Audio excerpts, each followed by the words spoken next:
Friends, welcome back our channel. പ്രിയപ്പെട്ട കൂട്ടുകാരെ, ഇന്ന് 7ാം ക്ലാസ്സിലെ ഇക്കായിയാണ് നമ്മളിന്ന് പഠിക്കാൻ പോകുന്നത്. ഈ ഇക്കായിൽ ഫസ്റ്റത്തെ ഒരു കവിതയാണ്. പ്യാർ എന്നാണ് നമ്മുടെ ഇക്കായുടെ പേര്. പ്യാർ എന്ന് പറഞ്ഞാൽ സ്നേഹം. അപ്പോൾ വളരെ സ്നേഹം നിറഞ്ഞ കൂട്ടുകാരെ, ഇന്ന് നമ്മൾ ഇക്കായ് ഏക്ക് സ്റ്റാർട്ട് ചെയ്യാണ്. ഈ പാഠത്തിൽ ഒരു നല്ല മനോഹരമായിട്ടൊരു കവിതയുണ്ട്. അതുപോലെ ഈ കവിതയുടെ ഈ ടെക്സ്റ്റ് ബുക്കിലുള്ള എല്ലാ ആക്ടിവിറ്റിയുടെയും എല്ലാ പ്രവർത്തനങ്ങളുടെയും ഉത്തരവും നമ്മൾ ഈ ഒരൊറ്റ വീഡിയോയിൽ ഉൾപ്പെടുത്തുന്നതാണ്. അപ്പോൾ നമുക്ക് ആദ്യം ഇവിടെ കൊടുത്തിട്ടുള്ള ചിത്രം ഒന്ന് നന്നായിട്ട് നോക്കാം. ഇതവിടെ ഫസ്റ്റ് പേജിൽ തന്നെ ഒരു മരം, വലിയൊരു മരം കാണുന്നുണ്ട് അല്ലേ? ആ മരത്തിന് താഴെ ഒരു സ്ത്രീ പഴങ്ങളെല്ലാം ഒരു കൊട്ടയിൽ ഇങ്ങനെ പറക്കി വെക്കുന്നുണ്ട്. അതുപോലെ ഒരു പെൺകുട്ടിയും പഴങ്ങൾ ഒരു കൊട്ടയിൽ പറക്കി വെക്കുന്നുണ്ട്. നമ്മുടെ ഒരു ആൺകുട്ടി എന്തൊക്കെയോ ചിന്തിച്ച് അവിടെ നിൽക്കുന്നുണ്ട്. ഇനി എന്താണ് മരത്തിൻ്റെ മുകളിലുള്ളത് നോക്കിയേ. ഓ, മരത്തിൻ്റെ മുകളിൽ കുറേ ആൾക്കാരുണ്ടല്ലേ. ഇതൊരു കുരങ്ങനുണ്ട്. കുരങ്ങൻ പഴം പിടിച്ച് കഴിക്കാൻ വേണ്ടിയിട്ട് അവിടെ തൂങ്ങി ആടുന്നുണ്ട്. പിന്നെ കുറേ പക്ഷികളുണ്ട്. എത്രമാത്രം പക്ഷികളാണല്ലേ ഈ മരത്തിൻ്റെ മുകളിൽ. പക്ഷികളുടെ കൂടുണ്ട്. പിന്നെ അവിടെയൊക്കെ നല്ല ഭംഗിയിൽ കാണാം അല്ലേ ഈ പക്ഷികളെയും. കണ്ടോ, എന്ത് വലിയ മരമാണല്ലേ. അപ്പോൾ ഈ ഒരു മരത്തിൽ നിന്ന് എത്ര ആളുകൾക്കാണ് ഈ ഒരു മരം ഉപകാരമാകുന്നത് അല്ലേ. അപ്പോൾ ഇവിടെ നമ്മൾ എന്തൊക്കെയാണ് ചിത്രത്തിൽ കാണുന്നത് എന്നൊന്ന് ജസ്റ്റ് നോക്കാം. നമ്മൾ ആദ്യം കണ്ടത് ഒരു മരമാണല്ലേ. മരത്തിന് പേട് എന്നാണ് പറയുക. പേട്, മരം. പിന്നെന്താണ് ബന്ദർ. ബന്ദർ എന്ന് പറഞ്ഞാൽ കുരങ്ങൻ. പിന്നെ ചിടിയനെ കണ്ടില്ലേ നമ്മൾ, പക്ഷികൾ. ഫൽ എന്നാൽ പഴം. ലഡ്ക എന്നാൽ ആൺകുട്ടി. ലഡ്കി എന്നാൽ പെൺകുട്ടി. മഹിള എന്ന് പറഞ്ഞാൽ സ്ത്രീയാണ്. പിന്നെ ടോക്കരി എന്ന് പറഞ്ഞാൽ കുട്ട. അപ്പോൾ എല്ലാവർക്കും ഇത് മനസ്സിലായെന്ന് വിശ്വസിക്കുന്നു കേട്ടോ. ഇനി നമുക്ക് ഇവിടെ ഒരു താഴെ ഒരു ക്വസ്റ്റ്യൻ കൊടുത്തിട്ടുണ്ട്. യഹ് ചിത്ര ആപ്സെ ക്യാ ബത്താ രഹാ ഹേ. ഈ ചിത്രം നിങ്ങളോട് എന്താണ് പറയാൻ ആഗ്രഹിക്കുന്നത്? നമുക്ക് അതിൻ്റെ ഉത്തരം ഒന്ന് നോക്കിയാലോ. പേട് പ്രകൃതി കാ വരദാൻ ഹേ. മരം എന്നത് പ്രകൃതിയുടെ വരദാനമാണ്. സബി ജീവ ജന്തുവോംകോ പേട് ഫൽ ദേത്തെ ഹേ. എല്ലാ ജീവജാലങ്ങൾക്കും മരം പഴം നൽകുന്നു. ഛായ ദേത്ത ഹേ. ഛായ ദേത്ത ഹേ പറഞ്ഞെന്താ? തണല് നൽകുന്നു. ഹം പേടോം കാ സംരക്ഷൺ കരെ. നമ്മൾ അതുകൊണ്ട് മരത്തിനെ സംരക്ഷിക്കണം. ഇനി നമ്മൾ കവിതയിലേക്ക് കടക്കാണ് കേട്ടോ. നമ്മുടെ കവിത ഇവിടെ ഫസ്റ്റത്തെ ഒരു നല്ല കവിതയാണ് കേട്ടോ കൂട്ടുകാരെ. ഇവിടെ ഒരു സൂര്യൻ്റെ ചിത്രം കൊടുത്തിട്ടുണ്ട്. എന്നിട്ട് പാഠത്തിൻ്റെ പേരെന്താണ്? ഗുദ് സേ പ്യാർ. ഇത് എഴുതിയിട്ടുള്ളത് ശോഭാനാഥ് യാദവ് ആണ് കേട്ടോ. ഗുദ് സേ പ്യാർ എന്നാൽ എന്താണ്? സ്വയം സ്നേഹിക്കുക. ഖുദ് എന്ന് പറഞ്ഞാൽ സെൽഫ്, സ്വയം. നമ്മൾ സ്വയം നമ്മളെ സ്നേഹിക്കണം എന്നാണ് ഇതിൻ്റെ ഹെഡിങ്, സെൽഫ് ലവ്. ഇനി കവിതയിലേക്ക് കടക്കാം. സൂരജ് അപ്പനി ആഗ് സെ ഇത്തന പ്യാർ കരേഖി വഹ് ദേ സകെ ആഗ് ദുനിയാ കോ ഭി. നമ്മുടെ സൂരജ് എന്ന് പറഞ്ഞാൽ എന്താ? സൂര്യൻ.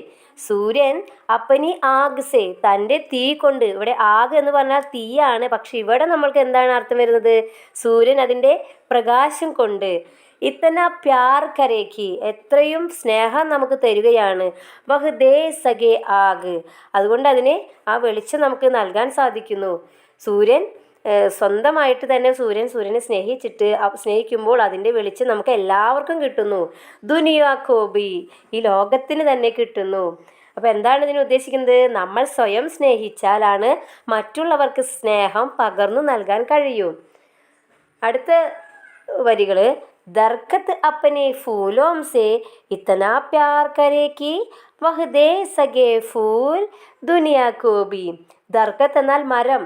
മരം അപ്പനെ ഫൂലോം സേ, മരം അതിൻ്റെ പൂക്കൾ കൊണ്ട്. ഇത്തന പ്യാർ കരേക്കി, അതിൻ്റെ പൂവിനെ ഇത്രയും സ്നേഹിക്കുന്നത് കൊണ്ട്. വഹ് ദേ സകെ ഫൂൽ, അത് നമ്മൾക്ക് പൂക്കൾ തരുന്നു. ദുനിയാ കോബി, ലോകത്തിന് മുഴുവൻ മരം നമുക്ക് പൂക്കൾ നൽകുന്നു. അടുത്തത്. ബാദൽ അപ്പനെ ജൽ സേ ഇത്തന പ്യാർ കരേക്കി വഹ് ദേ സകെ ജൽ ദുനിയാ കോബി. ബാദൽ കാർമേഘം, മേഘം അതിൻ്റെ ജലം കൊണ്ട്. മേഘത്തിൽ നിന്നാണല്ലോ നമുക്ക് മഴ കിട്ടുന്നത് അല്ലേ. അപ്പോൾ മേഘം നമുക്ക് അതിൻ്റെ ജലം തരുന്നു. അത് ഇത്തന പ്യാർ കരേക്കി, അതിനെ എത്രയോ സ്നേഹിക്കുന്നത് കൊണ്ട്. വഹ് ദേ സകെ ജൽ, അത് നമുക്കും അത് കിട്ടുന്നു. ദുനിയാ കോബി, ലോകത്തിനും ആ വെള്ളം ലഭിക്കുന്നു. അപ്പം അതുകൊണ്ട് മേ ഗുദ്സെ ഇത്തന പ്യാർ കരും കി ദേ സകും പ്യാർ ദുനിയാ കോബി. അപ്പം എന്താ പറയുന്നത്?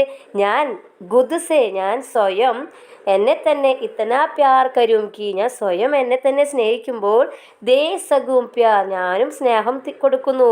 ദുനിയാ കോബി, ലോകത്തിന് തന്നെ ഞാൻ സ്നേഹം പകർന്നു കൊടുക്കുന്നു. അപ്പം അവിടെ നമുക്ക് എന്താണ് പറയുന്നത്? നമ്മൾ ആദ്യം നമ്മളെ തന്നെ സ്നേഹിച്ചാലാണ് നമുക്ക് മറ്റുള്ളവരെയും സ്നേഹിക്കാൻ കഴിയുള്ളൂ. അപ്പോൾ എല്ലാ കൂട്ടുകാരും നിങ്ങളെ ഒന്ന് സ്നേഹിക്കൂട്ടോ. നിങ്ങളെ തന്നെ നിങ്ങളൊന്ന് സ്നേഹിക്കുക. നിങ്ങൾ കണ്ണാടിയിലൊക്കെ നോക്കിയിട്ട് എന്ത് ഭംഗിയാണ് എൻ്റെ മുഖം കാണാൻ, എന്ത് ഭംഗിയാണ് എൻ്റെ ചിരി കാണാൻ, അല്ലേ? കൂട്ടുകാരെ, നമുക്ക് ഒന്നാമത്തെ ചോദ്യം നോക്കാം. ഇതാണ് ഒന്നാമത്തെ ചോദ്യം. വഹ് ദേ സകെ ആഗ്, യഹ ആഗ് സെ ക്യാ മത്ലബ് ഹേ. നമുക്ക് എന്താണ് വെളിച്ചം നൽകുന്നു, ഇവിടെ വെളിച്ചം കൊണ്ട്, ഇവിടെ തീ കൊണ്ട് എന്താണ് ഉദ്ദേശിക്കുന്നത്? ആൻസർ യഹം ആഗ് കാ മത്ലബ് ഊർജ ഹേ. ഇവിടെ ആഗ്, തീ എന്നതുകൊണ്ട് ഉദ്ദേശിക്കുന്നത് ഊർജമാണ്. രണ്ടാമത്തെ ചോദ്യം, ദർഗത് സെ ആപ്നെ ക്യാ സംജാം. ദർഗത് എന്നാൽ എന്താണ്? മരം. അതിൽ നിന്ന് നിങ്ങൾക്ക് എന്താണ് മനസ്സിലായത്? ആൻസർ നോക്കൂ. ദർഗത് കാ അർത്ഥ് ഹേ പേട്. ഗുദ് സെ പ്യാർ കർന സെ ക്യാ അർത്ഥ് നിക്കൽത്താ ഹേ. സ്വയം സ്നേഹിക്കുക എന്നതുകൊണ്ട് എന്തർത്ഥമാണ് വരുന്നത്? ആൻസർ ഹമാരെ അന്തർ പ്യാർ ഭർക്കർ സബ്കോ പ്യാർ കരേ. നമ്മൾ നമ്മളിൽ തന്നെ സ്നേഹം നിറച്ച് മറ്റുള്ളവരെ സ്നേഹിക്കണം എന്നാണ്. സൂരജ് ദുനിയാക്കോ ഊർജ ദേത്താ ഹേ. അതുപോലെ പേട് ദുനിയാക്കോ ഫൂൽ ദേത്താ ഹേ. വൃക്ഷം ലോകത്തിന് പൂവ് നൽകുന്നു. അതുപോലെ അടുത്തെന്ത് വരും? ബാദൽ ദുനിയാക്കോ പാനി ദേത്താ ഹേ. വളരെ എളുപ്പമുള്ള ഒരു ആക്ടിവിറ്റി ആണല്ലേ ഇത്. അടുത്തത് ജീവൻ കാ ആധാർ ഹേ. എന്തൊക്കെയാണ് നമ്മുടെ ജീവിതത്തിന് വേണ്ട കാര്യങ്ങൾ? ഇവിടെ ഓരോ പിക്ചർ കൊടുത്തിട്ടുണ്ട്. ഒന്നാമത്തെ പിക്ചർ എന്താണ്? സൂര്യൻ, സൂരജ്. രണ്ടാമത്തെ പേട്. മൂന്നാമത്തെ ബാദൽ. അടുത്ത ആക്ടിവിറ്റി ആശയ പടേ ഔർ പങ്ക്തിയാം ഢൂണ്ടേ. കുറച്ച് ആശയങ്ങൾ തന്നിട്ടുണ്ട് അല്ലേ? ഈ ആശയങ്ങൾ വരുന്ന വരികൾ നമ്മൾ എടുത്തെഴുതുക വേണ്ടുള്ളൂ കേട്ടോ മക്കളെ. അപ്പോൾ ഒന്നാമത്തെ ആശയം എന്താണ്? സൂരജ് അപ്പനി ഊർജ സെ പ്യാർ കരേ ഔർ സംസാർക്കോ ഊർജ പ്രദാൻ കരേ. സൂര്യൻ അതിൻ്റെ വെളിച്ചം കൊണ്ട് സ്നേഹവും അതുപോലെ ലോകത്തിന് ഊർജവും പകരുന്നു. ഇനി അപ്പോൾ ആ വരികൾ ഏതാണ്? सूरज अपनी आग से इतना प्यार करे कि वह दे सके आग दुनिया को भी. നമ്മുടെ ആദ്യത്തെ വരികൾ തന്നെ അല്ലേ? അത് തന്നെ എടുത്തെഴുതുക. രണ്ടാമത്തെ മേഘ് അപ്പനെ പാനി സെ പ്യാർ കരേ. ആ ഒരു വരി ഏതാണ്? ബാദൽ അപ്പനെ ജൽ സെ ഇത്തന പ്യാർ കരേ കി വഹ് ദേ സകേ ജൽ ദുനിയാ കോ ഭി. അപ്പം മക്കൾക്ക് എല്ലാവർക്കും മനസ്സിലായിട്ടുണ്ടാവും അല്ലേ? അടുത്ത ആക്ടിവിറ്റി നോക്കൂ. യേ ദുനിയാ കോ കൈസെ പ്യാർ കരേങ്കെ അപ്പന വിചാർ ലിഗേ. ഇവിടെ സൂരജ് തന്നിട്ടുണ്ട്, പേട്, പിന്നെ ബാദൽ. ഇതെല്ലാം എന്താണ് നമുക്ക് തരുന്നത്? ഇവയിൽ നിന്ന് നമുക്ക് എന്തൊക്കെയാണ് ലഭിക്കുന്നത് എന്നാണ് എഴുതേണ്ടത്. അപ്പോൾ പേട് എന്തൊക്കെ തരുന്നു? ഫൽ ദേത്താ ഹേ, ഫൂൽ ദേത്താ ഹേ, ഛായ ദേത്താ ഹേ. പഴങ്ങൾ നൽകുന്നു, പൂക്കൾ നൽകുന്നു, തണൽ നൽകുന്നു. അടുത്തത് സൂരജ് എന്ത് തരുന്നു? സൂര്യൻ ഊർജ ദേത്താ ഹേ, പ്രകാശ് ദേത്താ ഹേ, ഗർമി ദേത്താ ഹേ. സൂര്യൻ നമുക്ക് ഊർജം നൽകുന്നു, പ്രകാശം നൽകുന്നു, ചൂടും നൽകുന്നു. അടുത്ത് ബാദൽ എന്തൊക്കെ തരുന്നു? ബാദൽ പാനി ദേത്താ ഹേ, ഠണ്ട് ദേത്താ ഹേ, ഹരിയാലി ലാത്താ ഹേ. മേഘം നമുക്ക് വെള്ളം തരുന്നു, തണുപ്പ് നൽകുന്നു, പച്ചപ്പ് നൽകുന്നു. അടുത്ത് പേട്.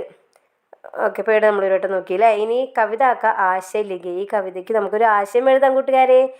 അപ്പോൾ കവിതയുടെ ആശയം നമ്മൾ എഴുതാണ്. ഗുദ് സെ പ്യാർ ശോഭാനാഥ് യാദവ് കി കവിത ഹേ. അപ്പോൾ എപ്പോഴും ആശയം എഴുതുമ്പോൾ ആദ്യം കവിയുടെ പേര് എഴുതണം അല്ലേ? അപ്പോൾ എന്താണ്? ഗുദ് സെ പ്യാർ ശോഭാനാഥ് യാദവിൻ്റെ കവിതയാണെന്ന് ആദ്യം കൊടുത്തു. ഇസ്മേ പ്യാർ കെ മഹത്വ ക വർണ്ണന ഹേ. ഇതിൽ സ്നേഹം, പ്യാറിനാണ്, സ്നേഹത്തിൻ്റെ മഹത്വത്തെ കുറിച്ചിട്ടുള്ള വർണ്ണനയാണ് ഈ കവിതയിൽ. കവി ചാഹ്താ ഹേ കി സൂരജ് അപ്നി ഊർജ കോ പ്യാർ കരേ ഔർ സംസാർ കോ ഊർജ പ്രദാൻ കരേ. ഇവിടെ കവി ആഗ്രഹിക്കുന്നു സൂര്യൻ അതിൻ്റെ ഊർജം കൊണ്ട് ഊർജത്തെ സ്നേഹിക്കുന്നത് പോലെ ഈ ലോകത്തെയും ഊർജം നൽകി സ്നേഹിക്കുന്നു.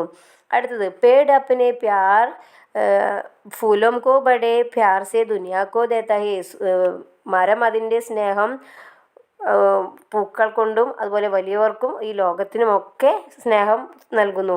ബാദൽ അപ്പനെ ജൽ കോ പ്യാർ കർത്താ ഹേ ഔർ വഹ് ജൽ സംസാർ കോ ദേത്താ ഹേ. അതുപോലെ മേഘം അതിൻ്റെ ജലത്തെ സ്നേഹിക്കുന്നു, അത് നമ്മൾക്ക് ഈ ലോകത്തിന് മൊത്തം ജലം ലഭിക്കുന്നു. ഹം ഭി ഖുദ് സേ പ്യാർ കർനാ ഹേ ഫിർ അപ്നാ പ്യാർ ദൂസരോं को भी देना है.